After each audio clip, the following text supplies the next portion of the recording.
నమస్తే, welcome to our channel. నేను పద్మిని. ప్రస్తుతంతో పాటు ప్రముఖ ఆధ్యాత్మికవేత్త, దత్త ఉపాసకులు, శ్రీపాద శ్రీవల్లభ దత్తపీఠం వ్యవస్థాపకులు శ్రీమతి లతా దత్తా గారు మనతో పాటు ఉన్నారు. మాట్లాడదాం. నమస్తే అక్క. నమస్తే పద్మిని.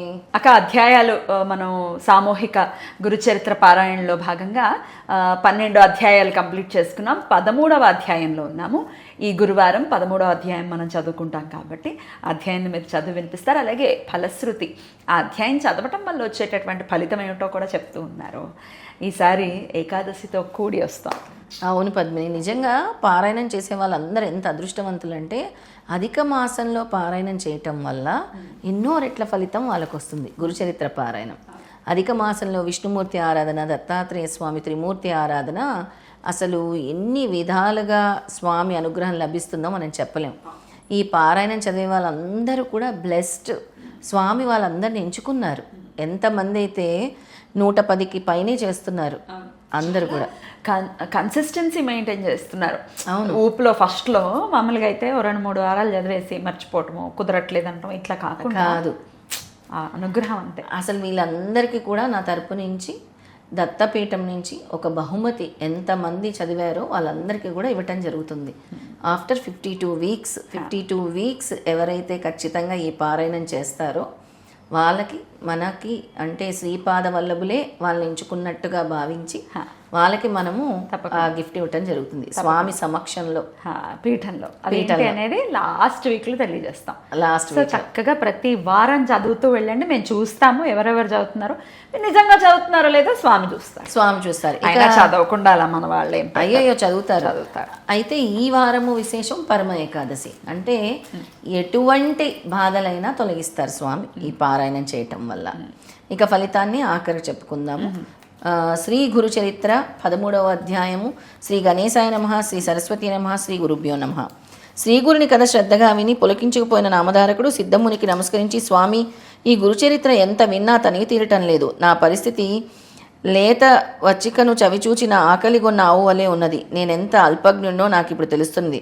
అజ్ఞానం వల్ల భ్రష్టుడైన నేను వెనుక కష్టాలు కొని తెచ్చుకున్నాను అని తెలుసుకున్నాను. అజ్ఞానాంధకారంలో దారి కనిపించకున్నా నాకు జ్ఞానజ్యోతి అయిన మీరే శ్రీగురుని చూపారు.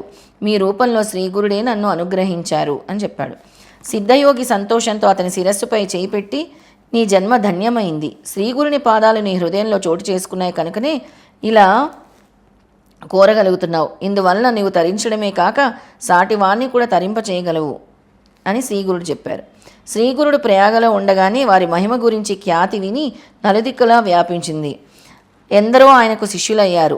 వారు ముఖ్యుడు మాధవుడు, సిద్ధుడు, బాలుడు, ఉపేంద్రుడు, జ్ఞానజ్యోతి, సదానందుడు, కృష్ణుడు అనే 7 స్వామికి ముఖ్య శిష్యులైనారు. అందరి పేర్లకు చివర సరస్వతి అని బిరుదుంటుంది. శ్రీ గురుడు మమ్మల్ని మరికొందరు శిష్యులను వెంటబెట్టుకొని అనేక తీర్థాలు, క్షేత్రాలు పావనం చేస్తూ దక్షిణ దేశం తిరిగి వచ్చి పూర్వాశ్రమంలో తమ జన్మస్థానమైన కరంజా నగరం చేరారు. అప్పుడు వారి తల్లిదండ్రులు, తోబొట్టువులు ఆయన రాకకు ఎంతో సంతోషించారు. స్థానిక జనమంతా ఆయన్ని దర్శించి పూజించారు. వారిలో బ్రాహ్మణులందరూ స్వామిని తమ ఇంటికి భిక్షకు ఆహ్వానించారు. శ్రీ గురుడు అందరి ఆహ్వానాలు అంగీకరించి ఒకే సమయంలో అనేక రూపాల్లో అందరి ఇళ్లకు వెళ్ళి భిక్ష చేశారు. ఒకరోజు ఆయన తల్లిదండ్రులు శ్రీపాదులు రూపంలో మళ్ళీ దర్శనమిచ్చారు. వెంటనే అమ్మకు పూర్వజన్మ స్మృతి కలిగి భర్తతో, నాదా, క్రిందటి జన్మలో లోకపూజ్యుడైన కొడుకు కలగాలని నేను శ్రీపాదస్వామిని పూజించాను. వారి ఆదేశాలనుసారము శని ప్రదోష పూజ చేశాను. ఈ జన్మలో ఆ కోరిక నెరవేరి నా జన్మ సార్థకమైంది అని చెప్పింది. అప్పుడు ఆ దంపతులు తమని సంసార సాగరం నుండి ఉద్ధరించమని ఆయనను కోరారు. అప్పుడు శ్రీగురుడు, ఏ వంశంలో ఉత్తముడైన సన్యాసి జన్మిస్తాడో ఆ వంశంలోని 42 తరాలు తరిస్తారు. అద్భుతం. ఏ వంశంలో ఉత్తముడైన సన్యాసి జన్మిస్తాడో ఆ వంశంలో 42 తరాలు వారు తరిస్తారు. మీరు ఉన్నారు కదా, వంశీకులే మీరు. నాకు గుర్తొచ్చింది. ఆ కులమంతటికి బ్రహ్మలోక ప్రాప్తి కలుగుతుంది. అంతకుముందు నరకంలో పడిన పితృదేవతలు కూడా బ్రహ్మలోకం పొందుతారు. మీ కులంలో నేను జన్మించాను గనక మీకు బ్రహ్మపదం లభిస్తుంది. మీ పిల్లలు పూర్ణాయుష్మంతులై అష్టైశ్వర్యవంతులై సుఖంగా జీవిస్తారు. మీరు వారి బిడ్డలను, మనవలను చూడగలుగుతారు. చివరి దశలో క్షేత్రాలన్నింటిలో ఉత్తమమైనది, వేదాల చేత కీర్తింపబడినదైన కాశీలో మీరు నివసిస్తారు అని తల్లిదండ్రులకి వరమిచ్చాడు నృసింహ సరస్వతి స్వామి, ఆ కొడుకు. అప్పుడు పూర్వాశ్రమంలో స్వామివారి సోదరి అయిన రత్న ఆయనకు నమస్కరించి, స్వామి, నాకు కూడా సంసార తాపత్రయం తొలగించి నిర్లిప్తం ప్రసాదిస్తే చేసుకుంటాను అని అడుగుతుందన్నమాట. అప్పుడు అభిష్టాలు కూడా నెరవేరుతాయి కాబట్టి భర్తయే పరమేశ్వరుడు అన్న భావంతో ఆయన్ని సేవించు అని స్వామి చెప్పారు. ఇలా ఉంటుండగా ఇంకా మనకి కథ చదవటానికి లేదు కాబట్టి మధ్య మధ్యలో చెప్తూ ఉన్నాను. తర్వాత శ్రీగురుడు వాసర బ్రహ్మేశ్వర క్షేత్రం చేరి స్నానానికై శిష్యులతో కలిసి నది ఒడ్డుకు వచ్చారు. ఆ క్షేత్రంలో ఒక బ్రాహ్మణుడు తీవ్రమైన కడుపు నొప్పితో బాధపడుతూ ఉండేవాడు. అన్నం తింటే చాలు అతనికి ప్రాణం పోయేంత బాధ కలిగేది. ఒక మహర్నవమి నాటికి అతడు భోజనం చేసి 4 రోజులైంది. ఆ రోజు అతడు కడుపు నిండా భోజనం చేసేసరికి విపరీతమైన కడుపు నొప్పి వచ్చింది. అన్ని జీవులకు ఆధారమైన అన్నము సరిపడకుండా వచ్చాక నేను జీవించటం ఎందుకు అని చచ్చిపోదామనుకుంటాడనమాట. బండ కొట్టుకొని చివరిసారిగా శివుని స్మరించి, స్వామి నేను పూర్వజన్మలో పేదలకు అన్నదానం చేయలేదేమో, అతిథుల్ని ధిక్కరించానో ఏమో, ఈ జన్మలో భూమికి భారమయ్యాను అని చనిపోదామనుకుంటాడు. సరిగ్గా సమయానికి శ్రీగురుడు తమ శిష్యులతో కలిసి స్నానం చేయడానికి నది వద్దకు వచ్చారు. ఆ బ్రాహ్మణుని చూచి ఆయన అతన్ని తీసుకురమ్మని శిష్యుల్ని పంపారు. శిష్యులు పరుగున పోయి నీటిలో మునగబోతున్న ఆ విప్రుని బలవంతాన గురువు వద్దకు తీసుకొచ్చారు. అప్పుడు ఆయన సమస్య అంతా విన్నవించుకున్నాడనమాట స్వామికి. నాకు అన్నం తింటే పడట్లేదు, ఇప్పటికి నేను అన్నం తిని 4 రోజులైందని. అప్పుడు స్వామి ఏం చెప్పారో చూద్దాం అని చెప్పి కన్నీరు కార్చాడు. ఆ బ్రాహ్మణుడు ఆయనపై విశ్వాసం ఉంచి శ్రీగురుని నమస్కరిస్తుండగా ఆ గ్రామాధికారి కూడా వచ్చి నమస్కరించాడు. శ్రీగురుడు నీవెవరు, ఎక్కడుంటావు అని అడిగారు. ఆ గ్రామాధికారి స్వామి మాది ఆపస్తంభ శాఖ, కౌండిన్యస గోత్రము, నన్ను సాయిందేవుడు అంటారు. మా స్వస్థానము కడకంచి, కాంచీపురం. కేవలం భుక్తి కోసము ఒక యవనరాజు సేవలో సంవత్సరం నుండి పనిచేస్తున్నాను. మీ దర్శనం వలన నా జన్మాంతర పాపాలన్నీ నశించాయి. గంగలో స్నానం చేస్తే పాపాలు నశిస్తాయి. చంద్రుడు రాత్రి సమయాల్లో మాత్రమే తాపాన్ని పోగొడతాడు. కల్పవృక్షం తన నీడను ఆశ్రయిస్తే మాత్రమే కోరినది ప్రసాదిస్తుంది. ఈ విశ్వాన్ని తరింపచేయడానికి అవతరించిన తమ దర్శనం తక్షణమే పాప తాప దైన్యాలను హరించి ధర్మ కామ మోక్షాన్ని ప్రసాదించగలదు. నా అదృష్టం వలన అప్రయత్నంగానే మీ దర్శనం అయింది అని సాయిందేవుడు వినవించుకున్నాడు. శ్రీగురుడు అతన్ని ప్రేమగా తమ దగ్గర కూర్చోబెట్టుకొని, సాయిందేవా నేను ఒక మాట చెప్తాను విను. ఈ బ్రాహ్మణునికి ఉదరశూల రోగం ఉన్నది. భోజనము లేకుండా ఇతడు ఎలా బ్రతుకుతాడు?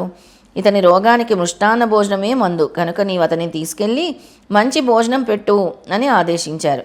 సాయిందేవుడు ఆశ్చర్యచకితుడై, స్వామి 4 రోజులు ఉపవాసం తర్వాత నేను 1 రోజు తింటేనే ఇతడు ఆ బాధ భరించలేకపోయాడు. ఆత్మహత్యకి సిద్ధమయ్యాడు. అది నీకు భోజనం పెడితే బ్రహ్మహత్యా పాతకం చుట్టుకుంటుందేమో అని అడిగాడనమాట భయపడి సాయిందేవుడు. భోజనము పరమ ఔషధము, నీవు సంకోచించక అతన్ని తీసుకొని వెళ్ళి అలాంటి భోజనం పెట్టు అని గురువు ఆదేశించారు.